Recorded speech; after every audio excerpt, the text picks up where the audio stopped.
Welcome to this tutorial.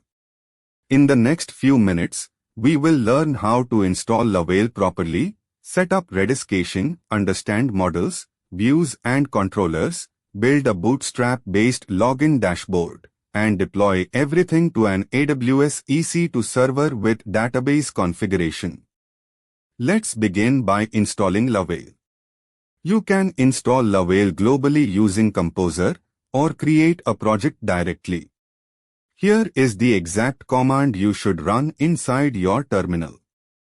Next, let's configure the MVC structure.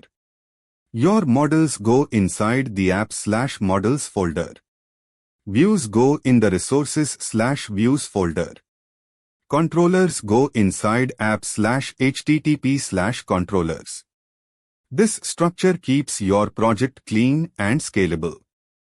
Now let's set up Redis for caching and queue management. Laravel supports Redis out of the box. First install Redis on your server and then install Redis or PHP Redis extension. Let's now build a login page and admin dashboard using Bootstrap. Create your login blade view, style it with Bootstrap classes, and then create dashboard.blade.php with responsive layout and sidebar. Finally, we deploy everything to an AWS EC2 server.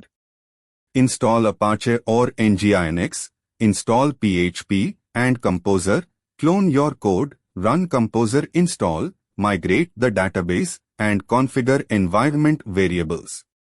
Then enable your site and restart the server. Your Laravel application is now fully ready with MVC, Redis caching, Bootstrap login dashboard and a complete EC2 deployment. Thank you for watching.